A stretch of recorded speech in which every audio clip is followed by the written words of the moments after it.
After 3 years, I noticed this handsome man at work. When I'm in a relationship, I tend not to even look at anyone this way. But I finally had a moment to stop and think about my family and my happiness.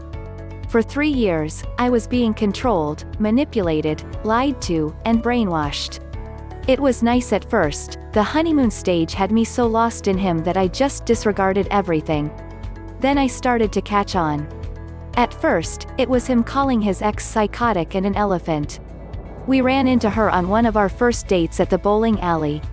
She was 2 lanes over and definitely hurt to see him with me. He, on the other hand, was angry and wanted to leave after I had just paid $31 for Galactic Night. We stayed, because I said, no.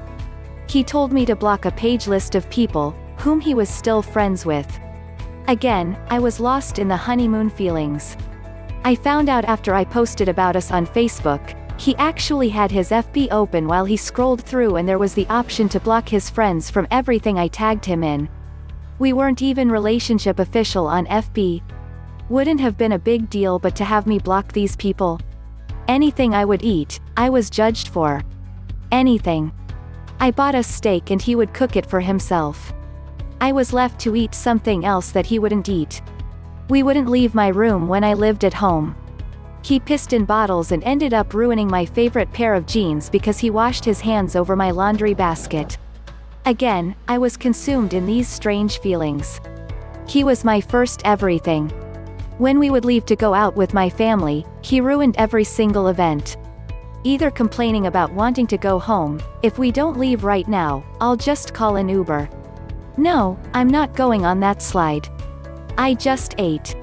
You ate a half hour ago, we won't get another chance. No, I'll leave you. Complained about every single thing. It's too hot. There's too many people. I want to go. He constantly thought everyone was talking about him. My family, of course, did not like him, but they were respectful. He was not. Still, I was caught up in him. I started working in the beauty department, and when I would put on makeup for the first year, he would make comments as if I was cheating on him and trying to look good for someone else. Mind you, he would receive text messages at 11 p.m. at night. Would hide his phone from me, bring it everywhere he went, yet I was so open with mine and he would get mad if I did that. He would like and comment on other women's pictures and I would never get a compliment. He went to my brother's wedding, wanted to leave, wouldn't dance with me, kept threatening to call an Uber, threatening to leave me and go to the hotel by himself. Turns out he was disgusted and hated my brother because he's gay. We moved in. I thought maybe this is what we needed. He would make me pay rent and he wouldn't. He ruined another birthday for me, my 21st. He threatened to kill my brother and told me he had a disease. This was when I finally put 2 and 2 together. This was when our relationship started failing. One last try, I got us a cat. Nika. I thought because of his anxiety, she would help him. Help us. But him hurting something else I loved and as mine, finally opened my eyes. He would terrorize her. Stomp around this fist-sized kitten just because she wanted to crawl around him and love him.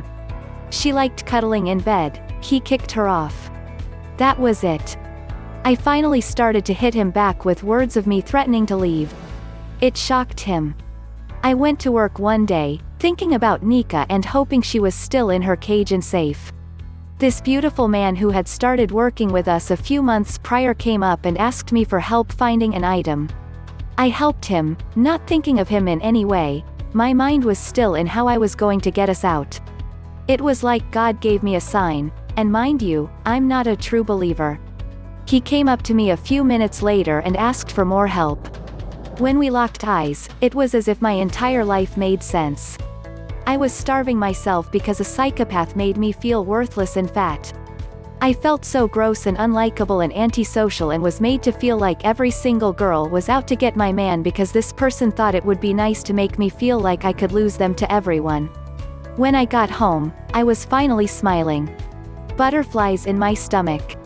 That song I was listening to in bed, Starving by Haley Steinfeld, was about this beautiful man. When my ex asked me when we were in bed if I cheated on him, and I laughed and said no. His reply was, "I don't believe you." That was it. That was the push. I never cheated.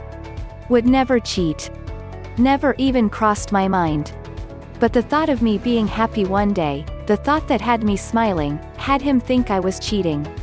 I couldn't be happy with him. Looking at everything around me and what I could have if I went home, finally made sense. He was only bringing me down with him. Nothing was going to change.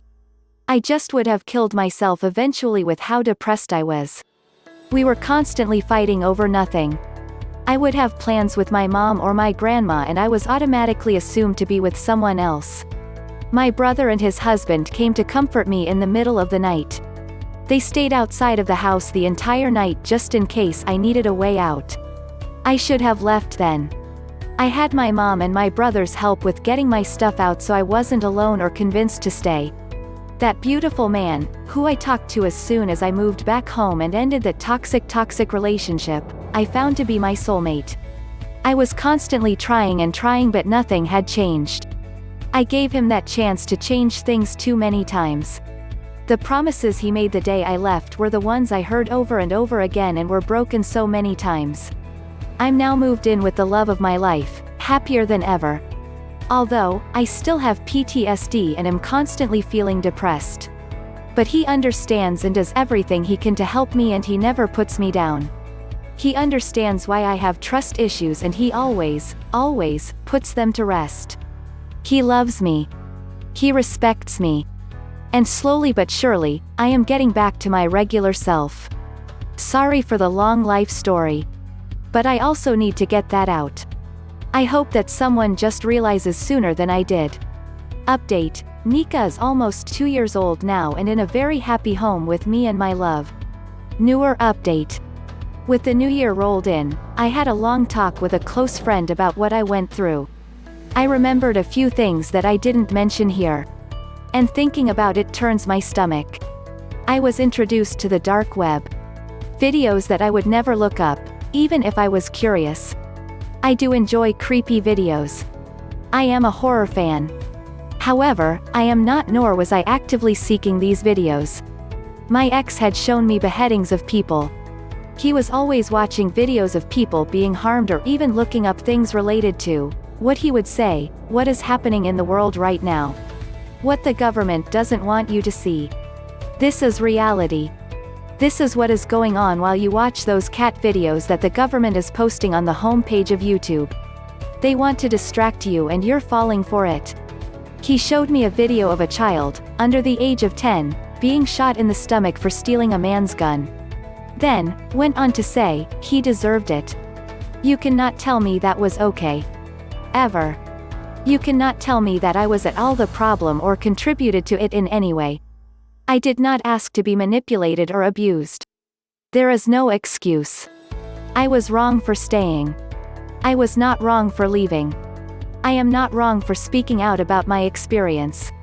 And I am not going to just move on from something that shaped and bruised me into who I am. That takes time. I was there for 3 years. I am still relearning how to be social, to trust, to be independent, and to not worry all of the time. Eventually, I will be me again.